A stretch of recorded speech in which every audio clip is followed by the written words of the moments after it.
Une mère célibataire a été contrainte de renoncer au lait de son bébé. Mais ce qui s'est passé ensuite a stupéfié toute une communauté.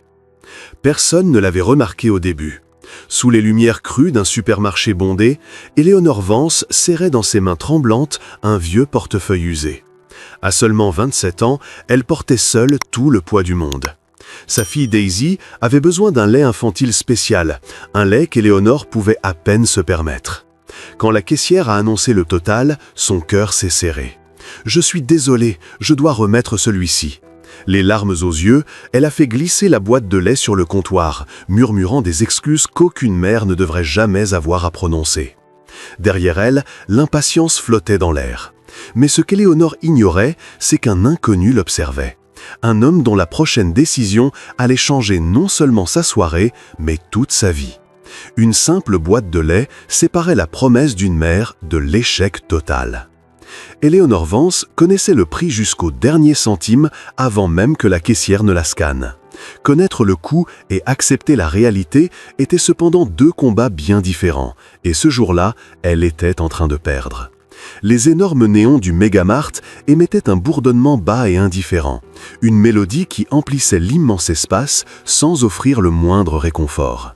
Pour Éléonore, c'était la bande-son de sa panique grandissante. À 27 ans, elle avait souvent l'impression que le monde entier reposait sur ses épaules. Un fardeau lourd et exclusivement le sien. Sa fille Daisy allait bientôt avoir 1 an. C'était un petit miracle parfait, avec un nez en bouton et des yeux couleur de ciel d'été.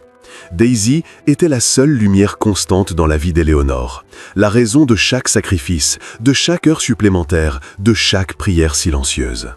Mais aujourd'hui, même l'image du sourire de Daisy ne parvenait pas à percer le brouillard épais de leur situation.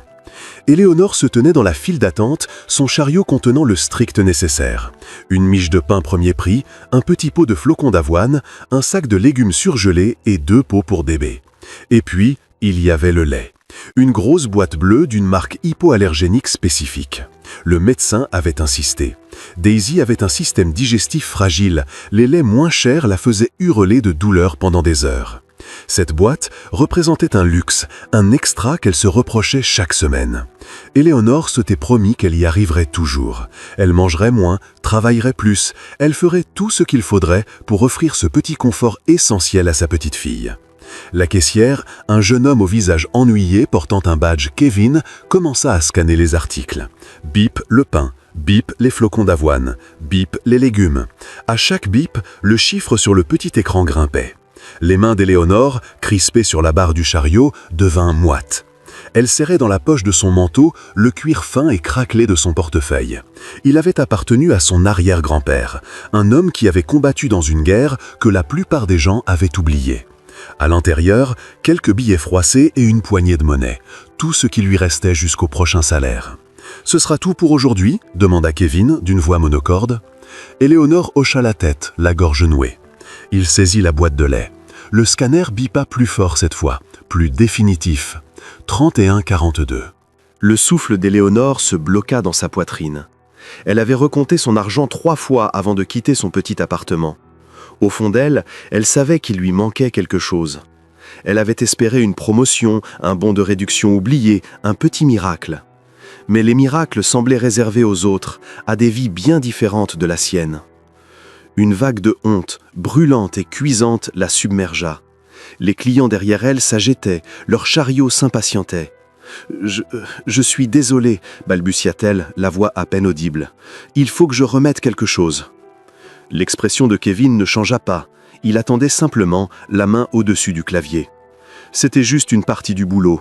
Il voyait ça tous les jours. L'excuse murmurée, les mains maladroites, le regard fuyant. Une scène aussi vieille que l'invention de la caisse enregistreuse. D'une main tremblante, Éléonore avança le bras. Elle posa les doigts sur le métal froid de la boîte. Elle lui parut incroyablement lourde, comme si elle contenait du plomb plutôt que de la poudre. Son cœur se serra d'une douleur physique, une pointe aiguë d'échec qui lui coupa le souffle. Dans ce petit moment ordinaire, sous les lumières cruelles et indifférentes du Megamart, Éléonore se sentit comme la pire mère du monde. Elle abandonnait sa fille. « Celle-ci, dit-elle, la voix brisée, en repoussant la boîte vers la caissière. Je dois la remettre. » Elle refusa de le regarder. Elle ne voulait pas voir la pitié qui pouvait passer dans ses yeux. Elle tripotait son portefeuille, les doigts maladroits. Elle sentait les regards des autres clients, une vague de jugement silencieux qui lui donnait envie que le sol en lino poli s'ouvre et l'engloutisse. À quelques mètres, feignant d'examiner un présentoir de jus de fruits bio, se tenait James Caldwell. Pour qui jetait un œil, c'était juste un homme en manteau gris simple mais de bonne coupe. La trentaine tardive, le regard réfléchi, une aura calme d'autorité. Mais James était bien plus que cela. C'était un titan de la tech, un milliardaire dont les innovations équipaient des millions de foyers et de bureaux dans le monde entier. Son visage apparaissait parfois dans les magazines financiers, bien qu'il détestât la publicité et fit tout pour l'éviter.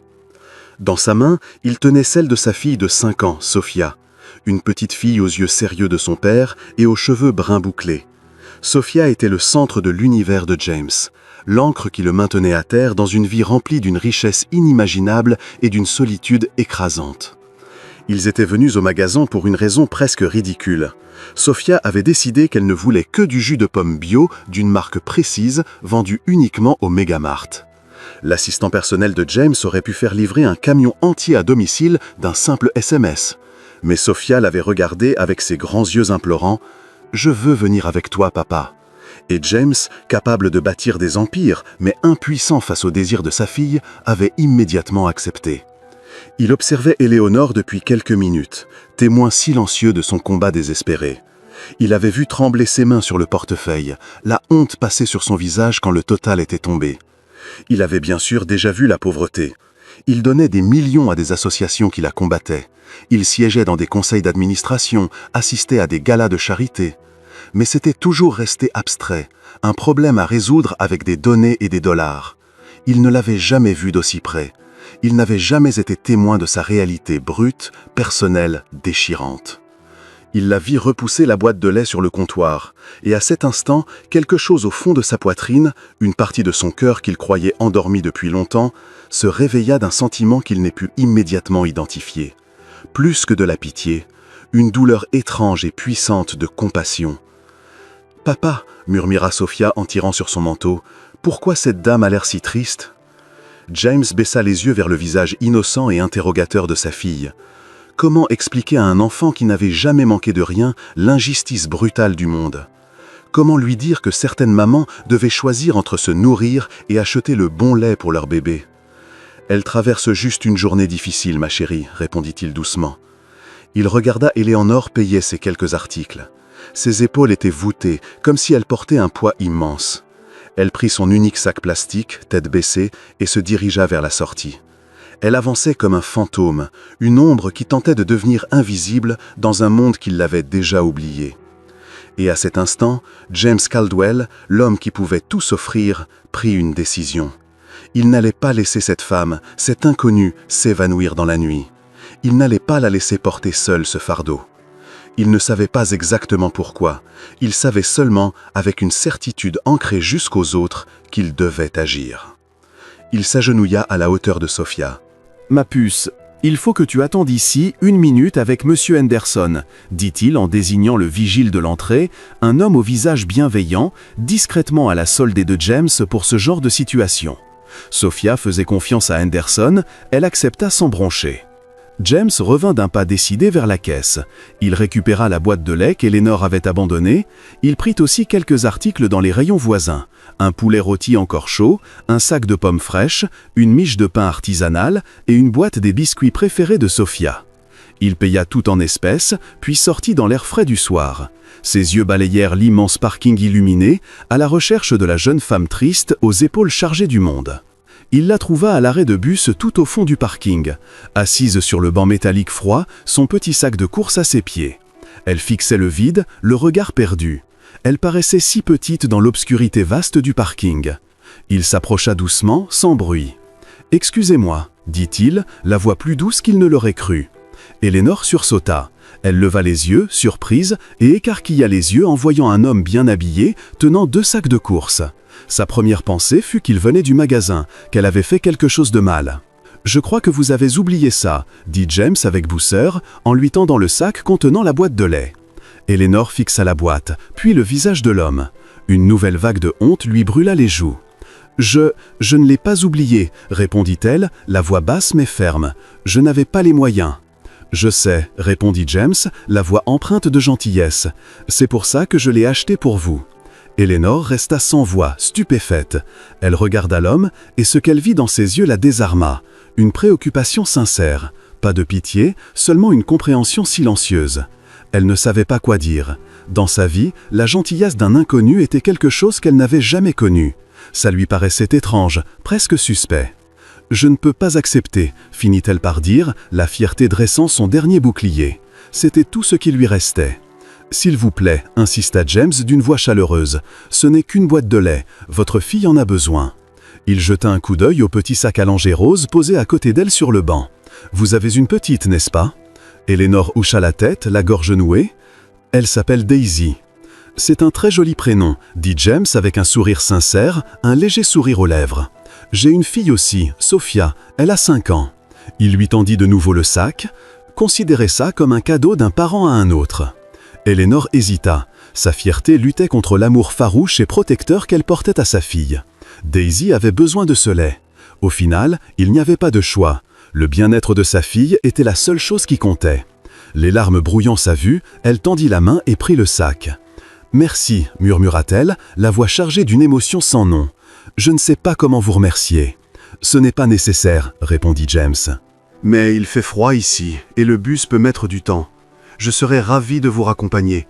Ma voiture est juste là. » Il désigna une berline gris foncé élégante garée non loin, discrète mais manifestement hors de prix. Un chauffeur attendait patiemment à côté. Éléonore fut submergée. Le lait, c'était une chose. Se faire raccompagner dans une voiture qui coûtait probablement plus que ce qu'elle gagnait en 5 ans, c'en était une autre. « Oh non, je ne peux vraiment pas, » dit-elle en secouant la tête. « Le bus va arriver. »« J'insiste, » répondit James d'un ton doux mais ferme qui ne laissait pas place à la discussion. « Il commence à faire nuit. Ce n'est rien du tout. Permettez-moi de porter votre sac. » Avant qu'elle n'ait pu protester davantage, il se baissa et attrapa son autre sac de course. Ses doigts effleurèrent les siens une fraction de seconde et une chaleur inattendue lui traversa le bras. Elle le regarda, vraiment regarda, pour la première fois.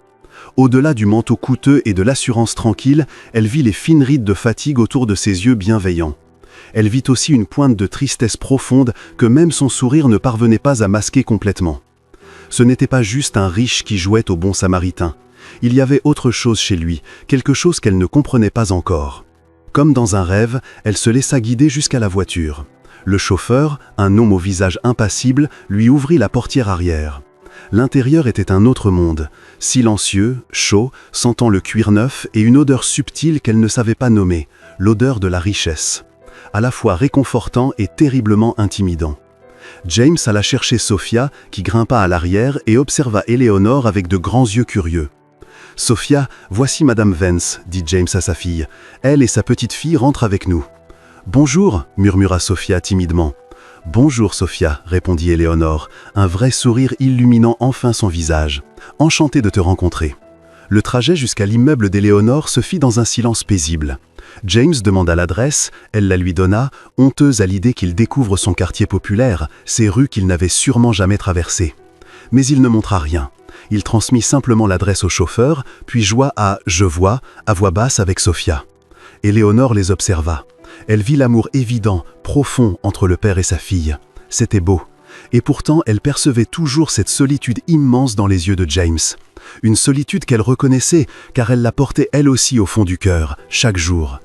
Quand ils s'arrêtèrent devant son immeuble, un banal bâtiment de 3 étages en briques, avec des marches en béton fendu, James insista pour porter les sacs jusqu'à sa porte. « Vous en avez déjà tellement fait » protesta faiblement Éléonore. « Je suis sûr que vous pouvez vous débrouiller » répondit-il avec un petit sourire, « mais j'ai envie d'aider. » Son calme autorité ne souffrait aucune contradiction.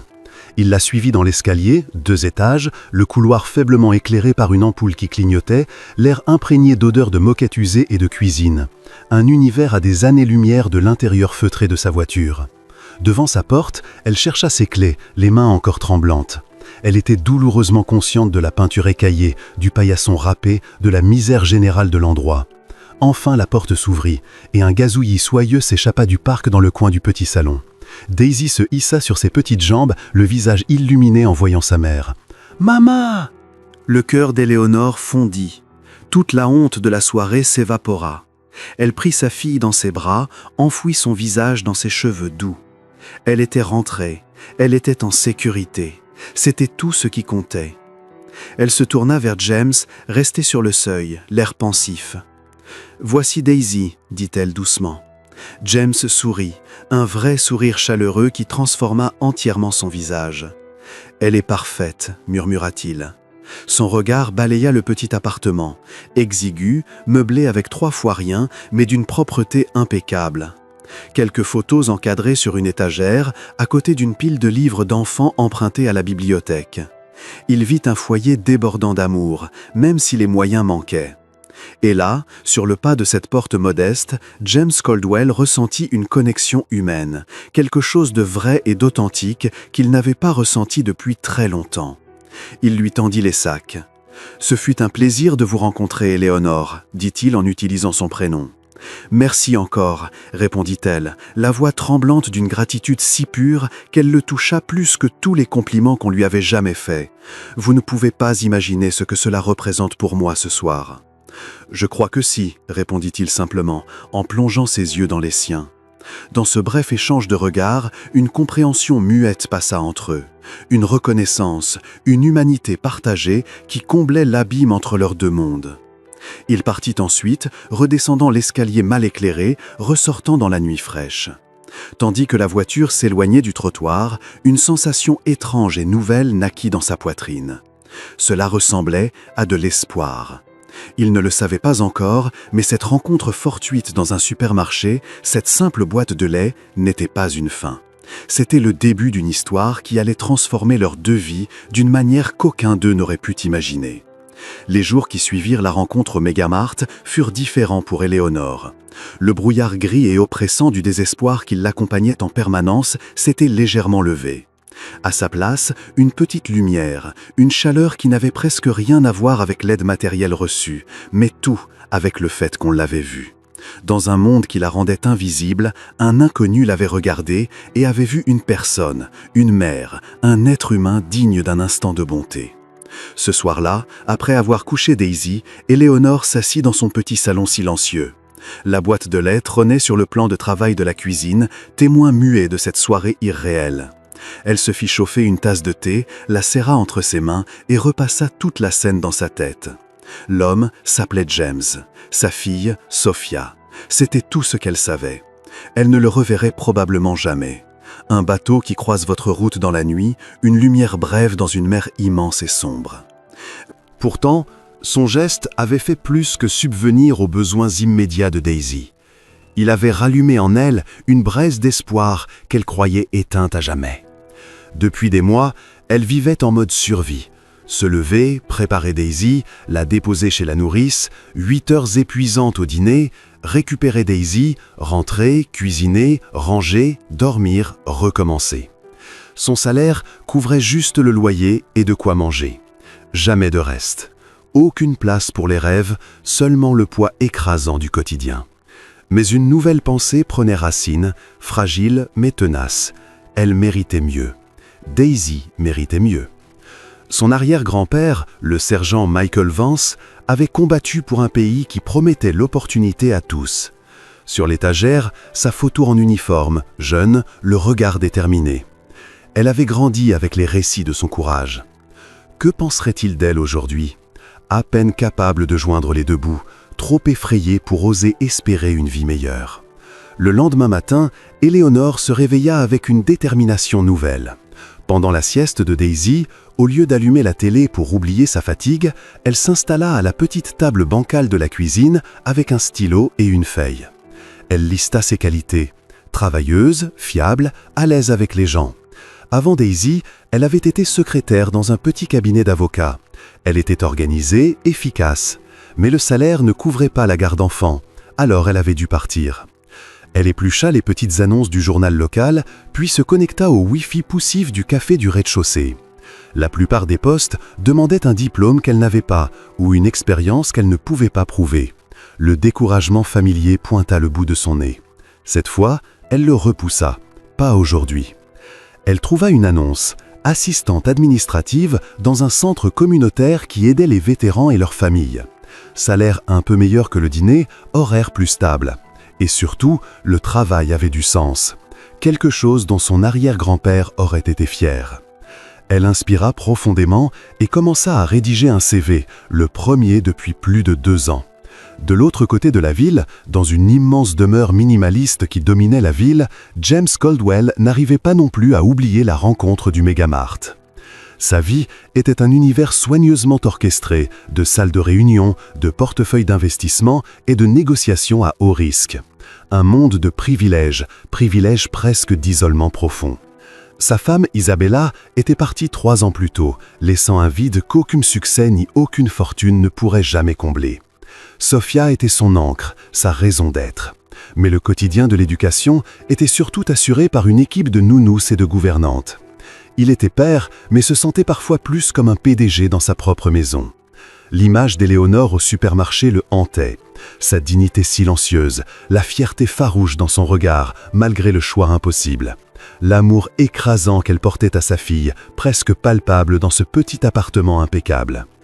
Il s'était senti plus humain durant ces 10 minutes dans son couloir que pendant les 3 dernières années passées dans des salles de conseil stériles ou des galas de charité vides de sens. Il pensait à elle sans cesse. En pleine conférence téléphonique avec son équipe internationale, il regardait par la baie vitrée et se demandait si elle avait trouvé un nouveau travail. En analysant des projections financières, il revoyait le visage radieux de Daisy et le sourire timide de Sophia. Il sentait une attraction, un besoin étrange et obstiné de savoir qu'elle allait bien. C'était nouveau pour lui. James était un homme qui résolvait les problèmes avec de la logique et de l'argent. Il signait des chèques, il finançait des projets. Il ne s'impliquait jamais personnellement dans la vie d'inconnus. Pourtant, Éléonore ne lui semblait plus une inconnue. Il avait entrevu une part de son âme, un bout de vie faite de combats silencieux et d'un amour immense. Quelque chose qui résonnait avec un désir profond et inassouvi au fond de lui-même. Il voulait l'aider, mais il savait qu'il devait procéder avec prudence. Il avait vu la fierté dans ses yeux.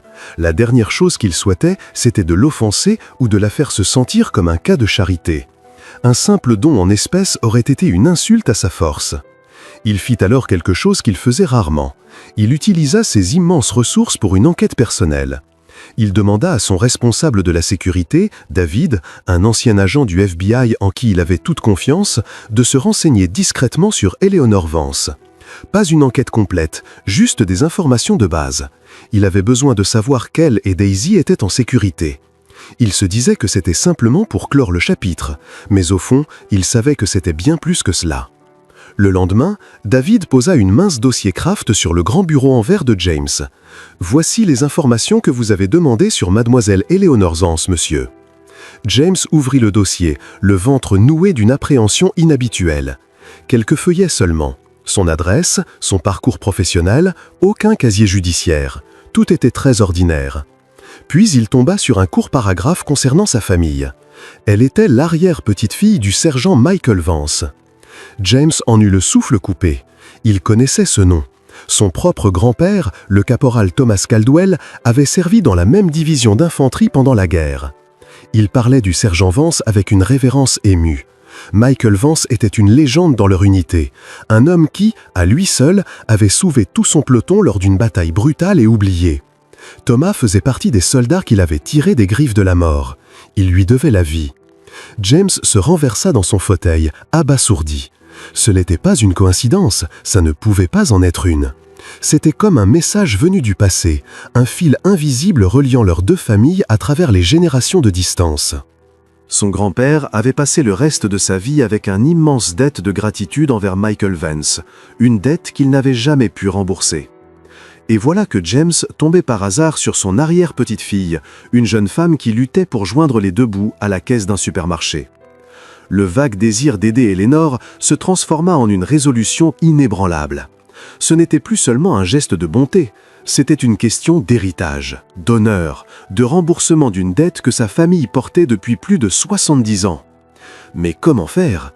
Il ne pouvait pas débarquer chez elle avec un chèque qui aurait banalisé le sacrifice de leurs aïeux.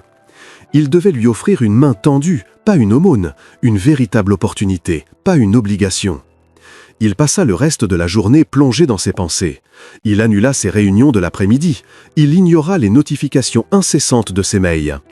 Il regarda la photo posée sur son bureau, lui et Sophia dans un parc, éclatant de rire. Il se demanda quel genre d'homme il voulait être aux yeux de sa fille. Pas seulement un nom sur un bâtiment ou une photo dans un magazine. Un homme intègre, qui comprenait la valeur du lien humain, qui honorait le passé et investissait dans l'avenir.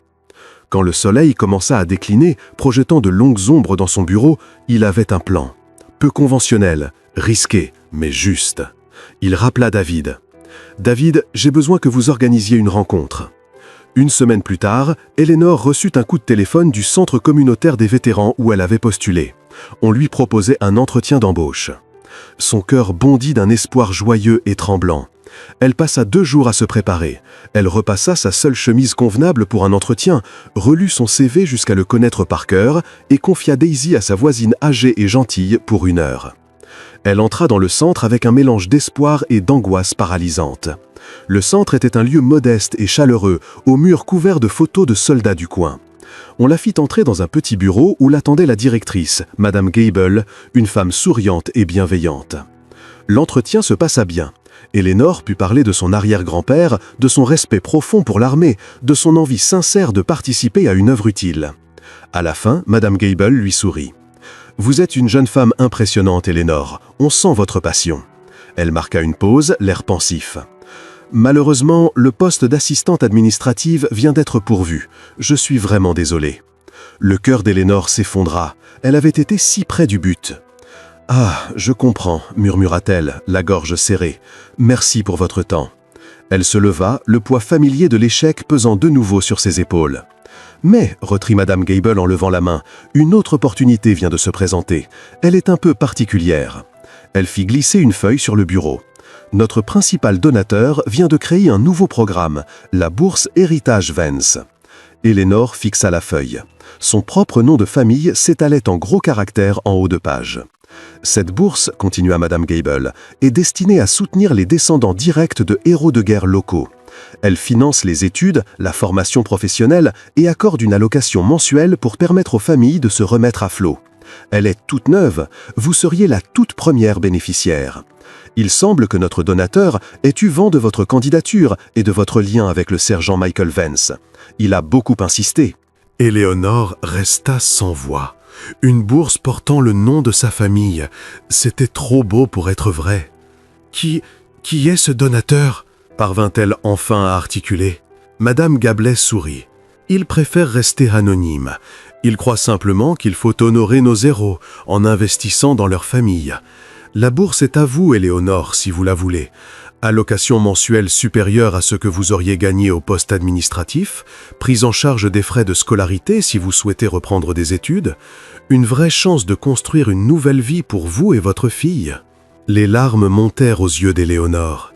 Elle pensa à son arrière-grand-père, à l'homme du supermarché, à cette petite flamme d'espoir qui s'était rallumée en elle.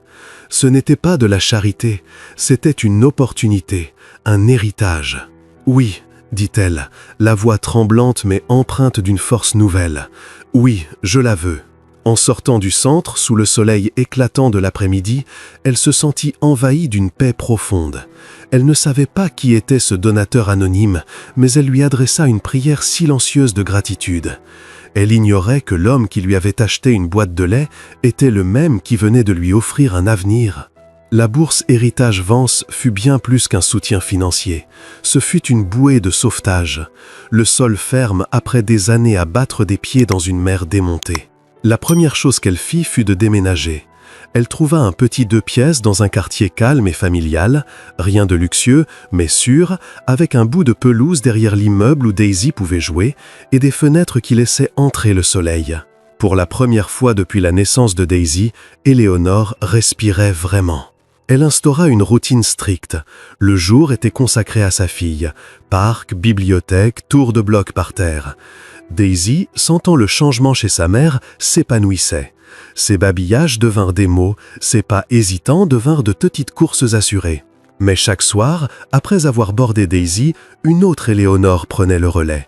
Café noir, bureau d'occasion, ordinateur ouvert. Grâce à la bourse, elle s'était inscrite en licence de gestion en ligne au Community College du quartier. Les cours étaient exigeants, son cerveau souvent embrumé par la fatigue, mais elle se sentait enfin utile. Elle ne survivait plus, elle construisait. Elle pensait souvent au donateur anonyme. Dans son imagination, c'était un vieil homme gentil, peut-être un ancien combattant lui-même, qui voulait laisser une trace positive. Elle écrivit une longue lettre de remerciement qu'elle confia à Madame Gablet, espérant qu'elle lui parviendrait.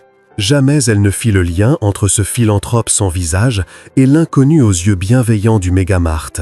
Ce souvenir-là était rangé dans un coin à part de son cœur, un instant de grâce isolé, sans rapport avec sa nouvelle vie. 3 mois plus tard, Madame Gablet l'appela. « Éléonore, ma chère, j'ai une petite faveur à vous demander. Nous organisons une petite réception vendredi soir prochain pour lancer officiellement la bourse Héritage Vance et remercier les donateurs. En tant que première bénéficiaire, votre présence et quelques mots de votre part nous toucheraient énormément. Juste quelques minutes sur ce que ce programme représente pour vous et Daisy. » L'estomac d'Éléonore se noua. Parler en public était son pire cauchemar. « Oh, Madame Gablet, je ne sais pas, je ne suis pas très douée pour ça. » « Parlez avec le cœur, ma grande. Vous êtes la preuve vivante de l'importance de ce programme. Et notre principal donateur sera présent. C'est un homme très discret, mais il fait une exception. Je suis sûre qu'il serait très ému d'entendre votre histoire de vive voix. » La mention du donateur changea tout. C'était sa seule chance de le remercier en personne. « D'accord, dit-elle, en inspirant profondément. J'y serai. » La semaine fut un tourbillon d'angoisse. Elle réécrit son discours une 12aine de fois. Elle acheta, pour la première fois depuis des années, une robe bleu nuit, toute simple en promotion. Le soir venu, elle confia une Daisy bavarde à sa voisine et prit sa vieille voiture tout sautante jusqu'au centre. La salle était décorée simplement, nappe blanche, petits bouquets de fleurs. Des responsables locaux, des vétérans, des familles. Éléonore se sentait déplacée, serrait son sac à main, les mains moites. Et puis, elle le vit. Il discutait avec un conseiller municipal, costume sombre parfaitement coupé, mais même expression calme et réfléchie dont elle se souvenait si bien. C'était James, l'homme du supermarché. Son cœur fit un bond violent, mélange de choc et d'une étrange petite palpitation qu'elle n'osait pas nommer. Que faisait-il là? Donateur? Bénévole? Il dut sentir son regard, car il tourna la tête. Leurs yeux se croisèrent à travers la salle. Un éclair de reconnaissance, puis un sourire lent, doux, qui donna l'impression qu'ils étaient soudain seuls au monde. Il s'excusa auprès de son interlocuteur et s'avança vers elle. À chaque pas, les pièces du puzzle s'assemblaient dans la tête d'Éléonore à une vitesse vertigineuse. Un donateur qui tenait à l'anonymat, une apparition publique exceptionnelle. Un programme portant le nom de sa famille. Ce n'était pas possible. C'était trop beau, trop romanesque. « Éléonore, dit-il en arrivant devant elle, de la même voix douce que dans son souvenir. « Quel plaisir de vous revoir !»« James, souffla-t-elle, à peine audible, que faites-vous ici ?»« Je pourrais vous poser la même question, répondit-il avec un sourire un peu plus large, mais j'ai ma petite idée. » À cet instant, Mame Gable surgit rayonnante. « Ah, je vois que vous vous connaissez déjà. Éléonore, je vous présente Monsieur James Caldwell. C'est l'homme dont je vous parlais, celui à qui nous devons tous la bourse Héritage Vance. » Le monde sembla basculer sur son axe. Éléonore fixait James, la bouche légèrement entr'ouverte, incapable d'articuler un seul mot. C'était lui. L'homme qui lui avait acheté la boîte de lait était le même qui venait de lui offrir un avenir. Pendant tout ce temps, ça avait été lui. Les 2 actes de bonté qui avaient si profondément changé sa vie n'étaient pas distincts du tout. Ils formaient les 2 parties d'une seule et même histoire incroyable. « Vous » finit-elle par murmurer, les yeux écarquillés d'incrédulité. L'expression de James s'adoucit. Il voyait l'orage d'émotions sur son visage, le choc, la confusion, la gratitude. « Si nous sortions un instant, proposa-t-il doucement, il y a moins de bruit dehors. » Il la guida par une porte latérale vers une petite terrasse vide. L'air frais de la nuit fut un vrai soulagement. Ils restèrent un long moment silencieux, les sons étouffés de la réception leur parvenant par la porte entr'ouverte. « Je ne comprends pas, » dit Éléonore d'une voix légèrement tremblante. « Pourquoi avoir fait tout ça ?» James s'appuya contre le mur de briques, les mains dans les poches. Il leva les yeux vers le ciel étoilé avant de les reporter sur elle. C'est compliqué, Éléonore, mais ça a commencé bien avant notre naissance. Mon grand-père s'appelait le caporal Thomas Caldwell. Il a servi dans la même division que votre arrière-grand-père. » Il lui raconta l'histoire, la bataille, l'incroyable bravoure du sergent Michael Vance, la façon dont il avait sauvé la vie de son grand-père et d'une douzaine d'autres hommes. « Mon grand-père n'a jamais oublié ce jour-là, » dit James d'une voix basse et émue. Il a passé toute sa vie avec le sentiment d'une dette de gratitude qu'il ne pourrait jamais rembourser. Il m'a appris qu'on avait la responsabilité d'honorer ceux qui nous ont précédés, de porter leur héritage plus loin. Quand je vous ai vu au supermarché ce soir-là, je ne savais pas qui vous étiez. J'ai simplement vu une maman qui avait besoin d'un petit coup de pouce. Mais ensuite, quand j'ai découvert que vous étiez l'arrière-petite-fille de Michael Vance, j'ai su que ce n'était pas un hasard. C'était l'occasion pour ma famille de enfin acquitter la dette que nous avions envers la vôtre. » Éléonore écoutait, captivée. L'histoire balaya tout sentiment de honte ou d'obligation qu'elle aurait pu ressentir. Ce n'était pas de la charité, c'était quelque chose de plus profond, de presque sacré. Un lien forgé dans le feu de la guerre, un écho d'héroïsme qui traversait les décennies pour toucher sa propre vie. « Toute ma vie, on m'a raconté des histoires sur lui, dit-elle, la voix nouée par l'émotion. Pour moi, ce n'était qu'une photo sur une étagère, une légende. Vous l'avez rendue réelle, merci. » « C'est vous qui construisez l'héritage maintenant, Éléonore, » répondit James avec sincérité. « Vous saisissez cette chance et vous créez un avenir pour vous et pour Daisy. C'est le plus bel hommage que vous puissiez lui rendre. » Un silence confortable s'installa de nouveau entre eux. Pour la première fois, Éléonore ne se sentait plus intimidée par lui. Elle ne voyait plus un milliardaire, elle voyait le petit-fils de Thomas Caldwell, un homme qui essayait d'honorer le passé de sa famille.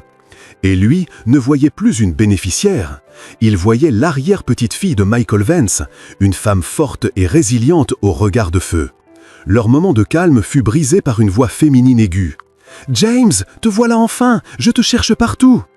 Une femme apparut dans l'encadrement de la porte, grande, élégante, vêtue d'un tailleur de créateur qui coûtait probablement plus cher que le loyer d'Éléonore pour toute une année. Cheveux blonds impeccablement coiffés, sourire éclatant, mais qui n'atteignait pas ses yeux froids et calculateurs. « Pénélope, » dit James, son sourire devenant un peu plus formel, « je prenais juste l'air. Voici Éléonore Vance. Éléonore, je vous présente Pénélope Covington. Elle siège au conseil d'administration du centre. » Le regard de Pénélope balaya Éléonore de haut en bas, s'attardant sur sa robe toute simple et ses chaussures d'occasion avec un mépris à peine voilé. « Vance » répéta-t-elle comme si le nom lui posait question. « Ah, vous êtes la bénéficiaire, charmant. »« Enchantée, » dit Éléonore en tendant la main. Pénélope l'ignora superbement et se tourna déjà vers James. « Les discours vont commencer, mon chéri, et tu m'avais promis de t'asseoir à ma table. » Elle glissa son bras sous celui de James dans un geste clair de possession. James parut gêné, il dégagea doucement son bras. « J'arrive dans une minute, Pénélope, j'ai encore 2 mots à dire à Éléonore. » Le sourire de Pénélope se crispa une fraction de seconde avant qu'elle ne reprenne contenance. « Bien sûr, ne traîne pas. » Elle lança à Éléonore un dernier regard appuyé, un avertissement muet, puis disparut à l'intérieur. La magie du moment s'était envolée. Éléonore se sentit de nouveau mal à l'aise, déplacée. « Je suis désolé, » dit James avec une pointe de regret dans la voix. « Ce n'est rien, mentit-elle. Je ferais mieux de rentrer. On m'attend pour le discours. » L'idée la terrifiait maintenant plus que jamais. « Vous allez être merveilleuse, » assura James en plongeant ses yeux dans les siens. « Parlez avec le cœur, c'est tout ce que les gens ont besoin d'entendre. » Il avait raison. Quelques minutes plus tard, debout derrière le pupitre, Éléonore regarda la petite assemblée. Elle ne vit pas une salle pleine d'inconnus. Elle vit l'héritage de son arrière-grand-père. Elle vit l'avenir de Daisy. Et au premier rang, elle vit James, dont le regard tranquille et encourageant lui donna la force dont elle avait besoin. Alors elle parla. Elle inspira profondément, un peu tremblante, et regarda les visages tournés vers elle. Le discours qu'elle avait préparé et répété pendant 1 semaine s'acheva dans un coin de sa mémoire. Les phrases soigneusement choisies s'évaporèrent, ne laissant que la vérité brute de son vécu. Et c'est cela qu'elle leur offrit. Elle parla non pas en tant que bénéficiaire, mais en tant que mère. Sa voix, d'abord douce, portait une force qu'elle ne soupçonnait pas.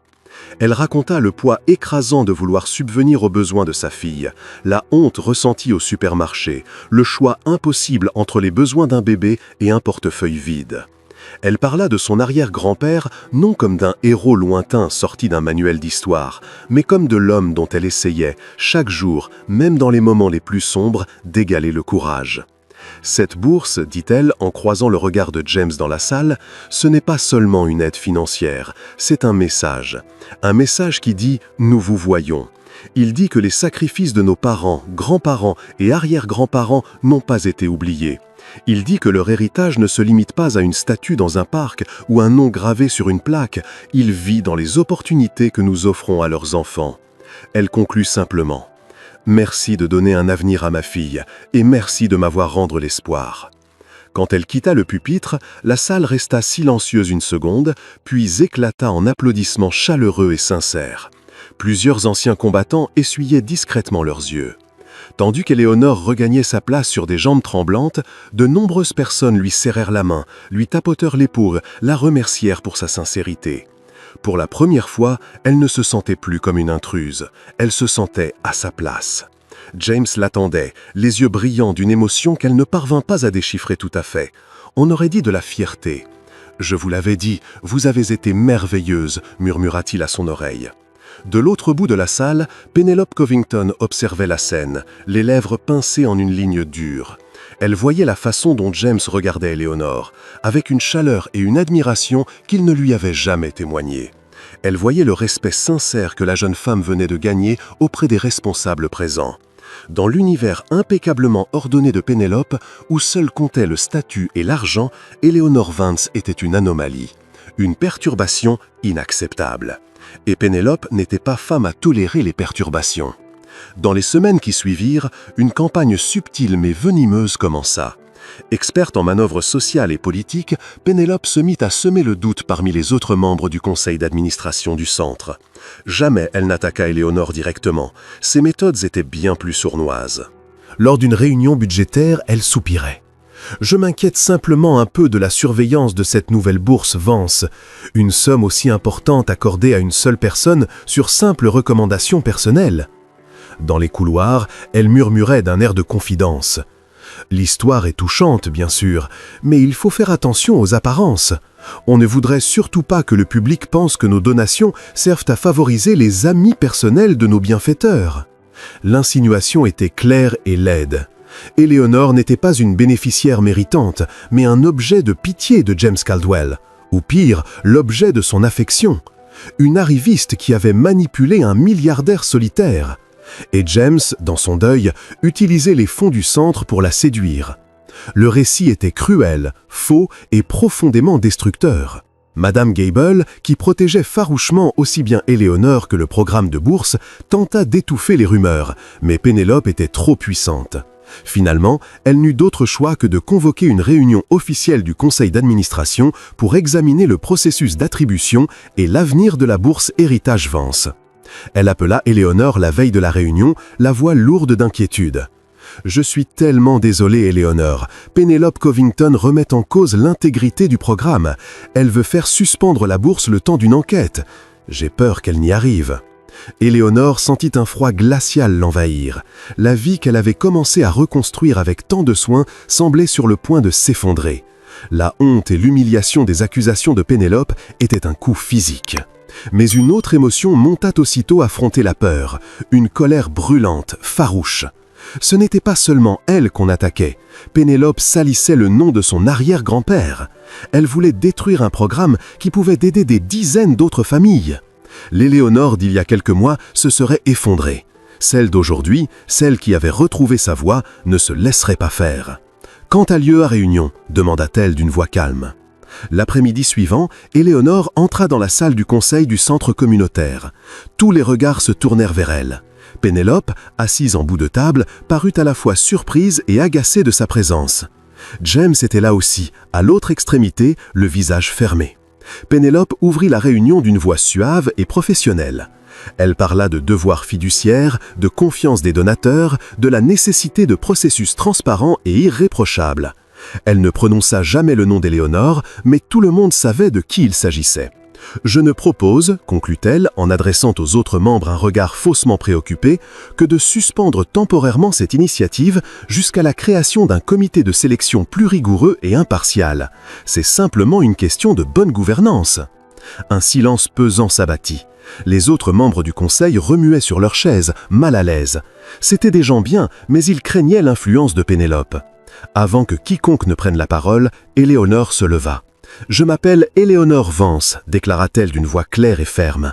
Je suis cette personne unique et cette amie personnelle qui inquiète tant Madame Covington. » Elle regarda Pénélope droit dans les yeux. « Vous parlez de gouvernance et de procédure, mais en réalité, vous cherchez à me punir parce que vous me jugez indigne. Vous me regardez et vous ne voyez qu'une mère célibataire pauvre, quelqu'un qui n'a pas sa place dans votre monde. Vous voyez un cas de charité, pas une personne. Vous ne voyez pas une arrière-petite-fille qui essaye d'honorer l'héritage d'un héros. » Elle se tourna vers le reste du conseil. « Cette bourse ne me concerne pas uniquement. Elle est destinée à toutes les familles qui ont sacrifié quelque chose pour ce pays, à tous les enfants dont un parent ou un grand-père a servi. La suspendre, l'enterrer sous des commissions et des enquêtes, simplement parce qu'une seule personne désapprouve la première bénéficiaire, serait une insulte envers chacun d'eux. » Pénélope ricana. « Tout ceci est très émouvant, mademoiselle Vance, mais cela ne change rien au fait. Le fait est que vous entreteniez déjà une relation personnelle avec notre principal donateur. Les apparences, pour le dire doucement, sont inconvenantes. »« Vous avez raison, » lança une voix grave depuis l'autre bout de la table. James se leva. « Notre famille entretient bien une relation préexistante. Elle remonte à plus de 70 ans. » Il s'avança jusqu'au bout de la table et posant un vieux journal relié de cuir sur le bois verni. Il l'ouvrit à une page marquée d'un signet. « Voici le journal de mon grand-père, le caporal Thomas Caldwell », expliqua-t-il aux membres stupéfaits du conseil. Il y décrit dans le détail le jour où le sergent Michael Vance lui a sauvé la vie ainsi qu'à une douzaine d'autres hommes. Il posa le doigt sur l'encre fanée. Il a écrit ici « C'était l'homme le plus courageux que j'ai jamais connu. Je lui dois la vie, une dette que je ne pourrai jamais rembourser. » James disposa ensuite plusieurs photographies et documents jaunis. Une photo en noir et blanc d'un groupe de jeunes soldats, son grand-père et l'arrière-grand-père d'Éléonore côte à côte, les citations officielles détaillant l'héroïsme du sergent Vance. « La bourse Héritage Vance n'est pas un acte de charité, » déclara James d'une voix résonnante d'autorité et de conviction. « C'est le règlement, longtemps différé, d'une dette d'honneur de la famille Caldwell envers la famille Vance. Éléonore Vance n'est pas l'objet de ma pitié.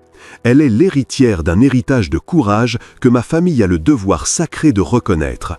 Prétendre le contraire, insinuer qu'il s'agit d'autre chose, serait déshonorer la mémoire de ces deux hommes. » La salle était plongée dans un silence total. Le visage de Pénélope avait blêmi. Son récit soigneusement fabriqué venait d'être pulvérisé par la vérité simple et puissante. Sa jalousie mesquine était exposée au grand jour. Elle avait attaqué par sous-entendus et soupçons. James avait répondu par l'histoire et l'honneur. Il n'y avait plus rien à ajouter. Le Conseil vota à l'unanimité non seulement la poursuite de la bourse Héritage Vance, mais aussi sa collaboration avec la fondation de James pour l'élargir et en faire un pilier permanent de la mission du Centre. Pénélope Covington démissionna discrètement du Conseil une semaine plus tard. 2 années passèrent. Le monde continua de tourner, mais pour Éléonore, tout avait changé. Elle obtint son diplôme de gestion avec mention excellente. Fidèle à sa promesse, James l'avait embauchée à la Fondation philanthropique familiale. Sa mission principale, développer et gérer le programme dont elle avait été la première bénéficiaire. La bourse Héritage Vance avait désormais permis à plus d'une douzaine de familles de vétérans de repartir du bon pied, offrant à chacune l'espoir et les moyens qu'elle avait elle-même reçus. Par un beau samedi après-midi ensoleillé, Éléonore et James étaient assis sur une grande couverture dans un parc. À quelques mètres, Sophia, 7 ans, et Daisy, 3 ans, jouaient ensemble, leurs éclats de rire joyeux emplissant l'air. On aurait dit des sœurs. Éléonore posa la tête sur l'épaule de James, geste devenu naturel et réconfortant. Leur relation s'était construite lentement, organiquement, sur des valeurs communes, un respect mutuel et une compréhension profonde et silencieuse. Il était devenu son compagnon, son confident, sa famille. Tu sais, murmura Éléonore en regardant Daisy courir après un papillon, parfois je repense à cette femme dans le supermarché, celle qui était si perdue, si effrayée. James passa un bras autour d'elle et la serra contre lui. Moi aussi j'y repense, répondit-il doucement, et je repense à l'homme si seul qu'il avait oublié ce qu'était une vraie connexion humaine. Il regarda les visages rayonnants des deux petites filles, puis la femme confiante et sereine à ses côtés. Tu n'as pas seulement bâti une nouvelle vie pour toi, Éléonore, tu en as bâti une pour moi aussi. Tu m'as rappelé ce que signifie vraiment un héritage. Ce n'est pas l'argent qu'on laisse derrière soi, ce sont les vies qu'on touche. Elle tourna la tête et lui sourit, un sourire empli d'un amour aussi solide et authentique que l'héritage forgé par leur grand-père tant d'années plus tôt.